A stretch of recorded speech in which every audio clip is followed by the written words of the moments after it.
nominated several times for a Grammy with the band Yerba Buena, but you also won a Grammy within the Heights. You won 2 Grammys. Okay, tell us about your journey to get to these Grammys. How was your journey? What did it take for you to get to that level? Well, you know, for me, the most important thing is the work and the passion for the work. The acceptance and the prize of the music industry is a great honor. And, you know, ironically, my first Grammy was related to a musical, In the Heights, which is something that is the first time I did a musical. And I've been nominated about 11 or 12 times before for records, which is what I really do, you know. So, but I won the Grammy with a musical. So, I mean, I was still producing a record, but it's like you don't really, there's no formula, you know. I think I approach every project with the same amount of passion and frescura, you know, and like, so you just never know which one's going to hit. Same thing with Yerba Buena. I mean, we had our EP, before we made the first record, we sent out an EP with 4 or 5 songs, and Dave Matthews heard it. So I remember we did like one show in New York. Like the first show in New York was like in a little bar called Tonic, where a lot of experimental downtown music happened. And like 2 months later, we're opening for Dave Matthews for 20,000 people all around the East Coast. So, but you know, things go up and down and up and down. One show with Dave Matthews doesn't mean that you made it. One review in the New York Times doesn't mean anything. That means you just got to keep working harder. And it's really not so much the goal that's inspiring as the process, you know. So if you ever stop, if you think you're done, then you're definitely done. It's such a long journey for some talents, you know, and especially depending where in their lives they began doing it. You began at a very young, early age, age of 8, if I'm not mistaken. Well, we come from a musical family, so at 8, 9, I had my instruments and already knew that's what I wanted to do. And at 12, 13, I was recording, multi-tracking in my room and played in bands all the way till 17, a lot of bands in Caracas.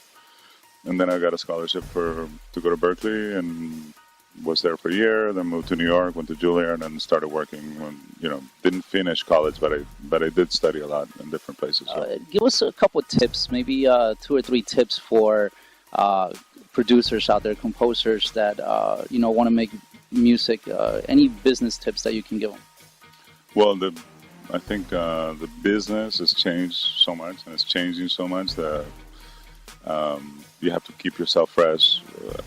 You know, study other businesses, understand technology really well, and again, be very passionate about what you do. And you know, there's this cycle with music and making music. It's like, for example, with Yerba Buena, I was in the studio making this, you know, great first record, and then, you know, you're on the road for like 3 years, and you have really very little time to work on the next thing. So it's really important to manage your time. Once you gain some recognition or level of success, you got to be prepared to what's your next step. You know, for me, it's always, you have to say no to a lot of things to be able to go back in the studio and make another record. In the case of the movie, Amor Crónico, I kind of went in another direction and said, let's invest the time and energy in making a feature film as opposed to another record. And I think, you know, visual companions to music, I mean, in this case, it's a pretty massive, it's a feature film, you know, it's not just a video, is a great way to promote not only the artist, but an idea, and in the case of our film, a whole culture, you know, and a whole way of thinking about the U.S. and Cuban relationships, and you know, every immigrant around the world can relate to this film. So it's a real, more humanitarian message than just a record, you know. Anything that you can tell artists or producers out there regarding placing their music in film? Anything that, what is fair, what should be something that they should look into doing, maybe that they should accept or maybe not accept when it comes to film and mechanical royalties or any of that? I mean, what is fair? I mean, should they just let people use their music and say, hey, here, use my music? Should they ask them for money? What do you think it's a fair thing for an artist, or something that they should be doing?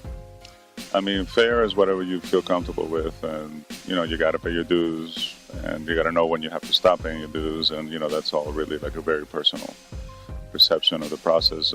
When it pertains to film as opposed to records, it's a completely different beast. I mean, the essence of music, making music, is the same, but when you're composing for films, the music is really supporting a narrative. It's not like writing a song because you're inspired or your girlfriend left you. You know, you're really working with the director. And of course, the relationships with music supervisors, directors, producers, and it's a big process to make a movie, and you have to be very patient and work with hundreds of people. So. Can you maybe touch a little bit into the difference between royalties from maybe, say, radio play compared to maybe the mechanical rights and mixing video and audio together? I mean, how does that work? How does an artist get paid from this? Is that from when the film is picked up by a major production company or HBO, or even here at the film festival somebody picks it up? Do they get a percentage of the movie? I mean, how does that normally work? Or is there like different options? Or it depends on the level of the artist and the film. There's a lot of films that don't have a music budget, and they just or maybe they use a song just on the trailer, and then if it gets picked up, then you get to charge something for it. But normally, traditionally, to use music on any visual content, whether it be a film or TV or even obviously a commercial, there's a fee up front for the license, and then royalties based on the plays of the film, the sale of the film. But again, the music budget is such a small portion of the overall budget of the film. It takes a while to see stuff through the mechanicals. But performance rights, get played and all the time, and ASCAP, BMI, all these organizations collect independent of the mechanicals. So there's a lot of ways, but again, the game is changing constantly, and music sale has become more kind of promotional. So if you're an artist, you might be in a position where you want to not give away your rights, but not charge to use a song, so your song is on the soundtrack or on the trailer. And I wouldn't recommend to give it away for a commercial, because that's when you get into advertising. Yeah, you should always get paid. I think some brands can get away with not paying the artist because they're so big, and they're like, okay, you're gonna gain a lot from this. But there's a point where it stops to be fair for the artist, and it becomes people taking advantage. That said, it's very hard for the whole mechanics of the money in the music business now is completely different. So I would suggest to be really creative and just feel like you're doing something that's fair for you and the person you're working with. Andres, this is some very, very awesome stuff, man. And you touched on some other points like ASCAP, BMI, and CSAC. Any recommendations to artists whether they should have one of those three companies collect their royalties or the money here in the United States, and maybe have something else overseas, like one of the other companies, say perhaps in London or something, to collect all the royalties from Europe? Is there something that maybe has worked for you better to have CSAC, ASCAP, or BMI collect worldwide, or separate them? I've been with both, and they both have their pros and their cons. I mean, when you have a lot of different people collecting, that's just a lot of administration you have to do. So it might be better, like, say, if you have a club hit in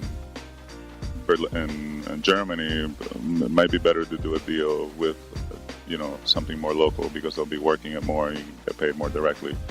But I think an artist just know about their business fully, but you don't need to be like managing 17 different accounts for one song. That's what publishers are there for. And there's also administrators, so you don't have to give away your rights. There's people that charge a small percentage just to administer your publishing, and they'll also do some plugging and incorporate you into lists of stuff. But there is a middle ground of like not having anybody to like being completely bought out, And now everybody's being very creative. So, I think if you have a song that has some traction, you have the leverage to talk to a bunch of different people.